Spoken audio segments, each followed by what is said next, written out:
Halo Coba CPNS, selamat datang di podcast Suara CPNS, tempat ngobrol santai tapi penuh makna. Nah, hari ini kita bakal bahas apa aja sih yang kita pelajari selama 4 hari terakhir.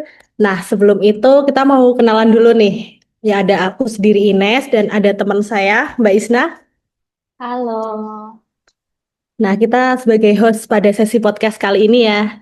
Dan nggak cuman kita berdua, kita juga bareng sama teman-teman CPNS lainnya. Ada Mas Hirnowo, Mas Hisyam, Mbak Iftitah, Mbak Kartika, dan Mbak Kansa juga yang siap berbagi refleksi dan insight-nya. Yuk kita langsung mulai segmen pertama. Oke, jadi selama 4 hari ini banyak sekali ya ilmu yang sudah kita dapatkan, yang sudah kita pelajari. Kita kalau dihitung ya, kita dari hari pertama kita sudah mempelajari terkait dengan wawasan kebangsaan dan kesiapsiagaan bela negara, kemudian kita mempelajari isu-isu strategis, kemudian kita mempelajari algoritma kebangsaan, dan hari terakhir ini kita mempelajari terkait dengan metode analisis isu. Nah, kita mulai ya. Aku mau tahu nih, apa aja sih yang teman-teman udah tangkap ataupun udah pelajari terkait dengan 4 materi kita selama ini dan apa aja yang bisa diterapkan oleh kita sebagai CPNS. Mbak Isna, aku mau kasih tanggapan pertama. Boleh, boleh silakan. Ya, aku mau kasih sedikit pendapat sih tentang wawasan kebangsaan kemarin. Menurutku, wawasan kebangsaan itu bisa jadi fondasi dalam menjalankan peran kita sebagai CPNS nih. Jadi dari 4 konsensus dasar bernegara dan berbangsa itu kita harus bisa menginternalisasi nilai-nilai yang ada di dalamnya dan juga nerapin dalam kehidupan sehari-hari baik ketika kita kerja maupun uh, di luar pekerjaan maupun juga kita bekerja sebagai CPNS. Terus dalam praktiknya kita bisa nerapin nilai ini dengan cara junjung tinggi netralitas, terus kita adil dalam melayani, aktif membangun suasana kerja yang inklusif, terus juga mampu melihat perbedaan sebagai kekuatan dan bukan sebagai hambatan. Gitu sih, Mbak. Oke, aku juga mau ikut nambahin ya, Mbak. Uh, Kalau tadi Mas Isam bilang tentang wawasan kebangsaan, kalau aku mau nambahin tentang kesiapsiagaan bela negara nih. Menurut aku, kesiapsiagaan bela negara merupakan upaya untuk menumbuhkan kesadaran dan kemampuan setiap warga negara agar setiap siap berperan aktif dan mempertahankan NKRI sesuai dengan kapasitas dan bidang masing-masing. Sebagai CPNS, kita juga menerapkan melalui kedisiplinan, menjaga integritas, dan memberikan pelayanan publik dengan sepenuh hati tanpa pamrih. Wah, dari sini kita bisa tahu ya banyak hal kecil ternyata bisa jadi bentuk bela negara. Nah, aku mau nambahin sedikit juga terkait kesiapsiagaan bela negara.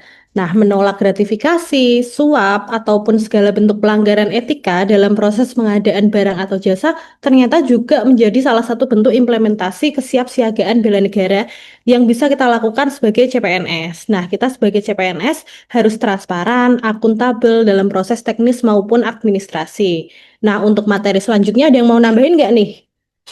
Izin Mbak, saya boleh deh. Ya, boleh banget Mas eh Hernawa. Siap Mbak Ines. Saya mau nambahkan nih terkait isu kontemporer yang kita pelajari di hari kedua. Ada banyak hal yang perlu kita cermati, misalnya intoleransi dan radikalisme di kalangan anak muda, penyalahgunaan medsos, bahkan isu-isu lingkungan. Sebagai CPNS, kita harus peka, mampu menganalisis dan berkontribusi menyelesaikan masalah dengan cara yang sesuai aturan. Itu menurut saya Mbak.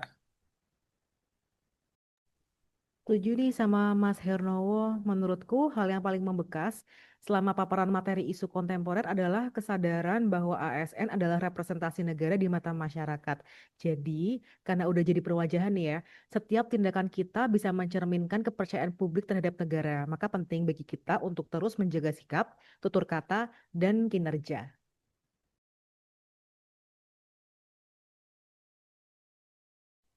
Nah, betul banget Mbak Kansa, aku setuju juga. Dan karena sebelumnya Mbak Kansa, Mas Hernomo, dan yang lainnya udah membahas terkait isu kontemporer, jadi aku mau menambahkan sedikit nih terkait algoritma kebangsaan. Menurut aku, algoritma kebangsaan adalah pola berpikir dan bertindak bagi warga negara. Jadi kayak algoritma teknologi gitu, menekankan langkah-langkah berpikir sistematis untuk mengambil keputusan yang benar secara moral, konstitusional, dan sosial. Jadi, setiap keputusan yang kita ambil akan memengaruhi wibawa negara dan kepercayaan publik. Iya, aku sependapat sih sama apa yang dikatakan sama Mbak Evita karena seperti yang kita ketahui bahwa kita sebagai ASN itu merupakan garda terdepan dalam sistem pemerintahan sehingga kita dalam mengambil keputusan memang harus mempertimbangkan aspek kemanfaatan bagi masyarakat luas dan tetap memegang prinsip keadilan dan juga integritas.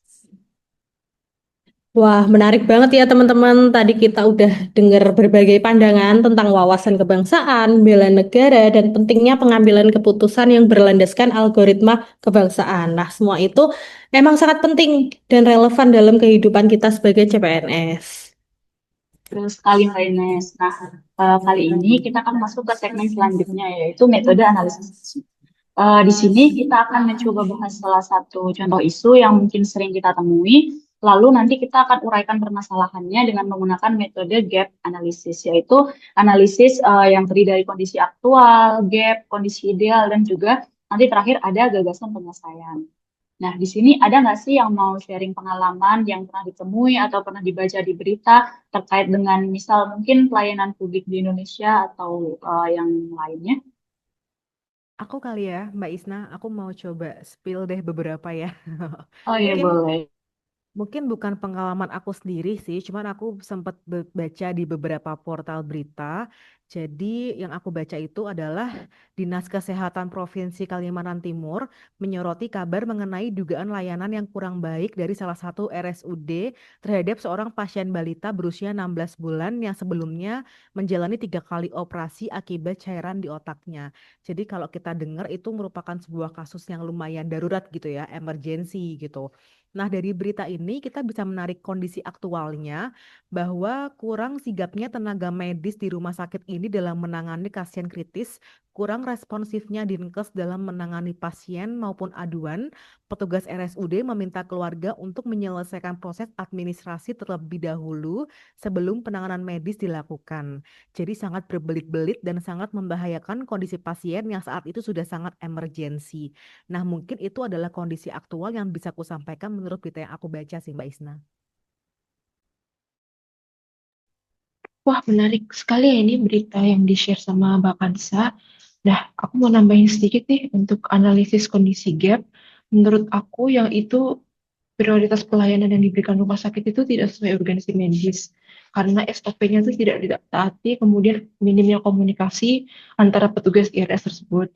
Nah, dari perspektif hukum nih, ini dapat dikategorikan sebagai potensi pelanggaran terhadap Undang-Undang Nomor 36 Tahun 2009 tentang kesehatan.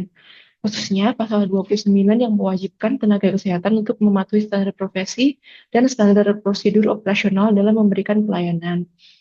Jika dalam berita tersebut terbukti benar ada pengabaian terhadap urgensi medis, maka hal tersebut berpotensi melanggar prinsip non-diskriminasi. Kemudian tindakan menunda atau mengabaikan pelayanan darurat di IGD itu tanpa alasan administrasi yang jelas itu juga perlunya ada tindakan yang tegas sesuai ketentuan perundang-undangan karena jika tidak ditindak tegas dapat mengakibatkan konsekuensi hukum administratif. Nah, dalam kasus ini penting untuk memastikan adanya audit medis dan evaluasi manajemen risiko agar kejadian serupa tidak terulang, termasuk memperbaiki SOP IGD, meningkatkan pelatihan komunikasi tenaga medis, dan menjamin kesetaraan pelayanan bagi seluruh pasien tanpa memandang status pembiayaan. Nah, kalau menurut aku, itu kondisi idealnya seharusnya pasien gawat darurat, apalagi anak-anak, itu ditangani terlebih dahulu tanpa syarat administrasi. Jadi tenaga medis itu dilatih untuk sigap, empatik, dan profesional dalam menilai situasi medis. RSUD menerapkan SOP pelayanan IGD secara ketat dan konsisten, serta komunikasi petugas kepada keluarga pasien yang bersifat informatif, jelas, dan menenangkan keluarga pasien. Menarik ya Mbak ya. Mungkin saya sedikit nambahi dari hasil analisis yang teman-teman di atas, mungkin saya mau menambahkan terkait gagasan penyelesaian yang mungkin bisa dilakukan, yaitu penguatan SOP, penanganan gawat darurat, pelatihan ulang petugas tentang etika dan komunikasi medis untuk meningkatkan kesadaran pentingnya empati dan pendekatan humanis dalam pelayanan publik. Dan yang terakhir mungkin implementasi sistem layanan responsif dan terpantau. Seperti itu pendapat dari saya. Aku setuju sih sama Mas Hernowo. Selain itu, mungkin dia juga perlu dilakukan peningkatan kualitas laporan oleh masyarakat dan dapat ditindaklanjuti dengan cepat. Nah, mungkin bisa sih disediakan aplikasi resmi pengaduan yang nantinya wajib ditanggapi dalam waktu misalnya kurang dari 24 jam gitu. Nah, selain itu juga perlu adanya evaluasi bulanan yang memuat catatan pelayanan pasien dan tindak lanjut aduan masyarakatnya. Dan ini mungkin nggak cuma buat RSUD ya, bisa juga diterapkan sebagai aplikasi terpadu milik pemerintah daerah gitu. Jadi bisa jadi branding juga buat pemerintah untuk memasyarakatkan aplikasi pengaduan ini dan jika hasil tindak lanjutnya juga baik kan juga menjadi nilai tambah gitu untuk pemerintah daerahnya Wah, gitu pendapat sih. teman-teman sangat keren semua ya, semua punya ini. Dari sini mungkin kita bisa melihat ya bahwa teman-teman semua ini sudah memahami semua materi yang diberikan oleh fasilitator kita hari ini terkait dengan metode analisis isu. Mulai dari analisis kondisi aktualnya, terus kemudian sampai di gagasan penyelesaiannya.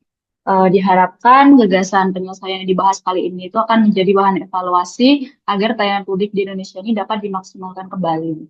Sebagai CPNS, penting bagi kita untuk tidak hanya memahami masalah, tetapi juga berkontribusi dalam mencari solusi yang berdampak. Karena pelayanan publik yang berkualitas adalah cerminan dari tata kelola pemerintahan yang adil, manusiawi, dan berorientasi pada kepuasan masyarakat.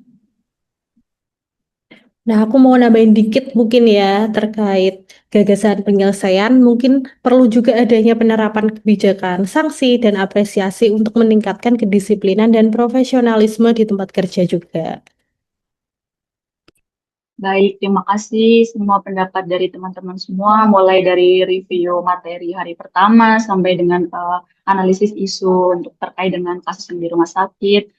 Nggak kerasa ya, kita sudah di akhir diskusi hari ini. Banyak banget hal yang bisa kita ambil, mulai dari pentingnya wawasan kebangsaan, semangat bela negara, kemampuan menganalisis isu kontemporer, hingga peran kita dalam meningkatkan pelayanan publik sebagai CPNS.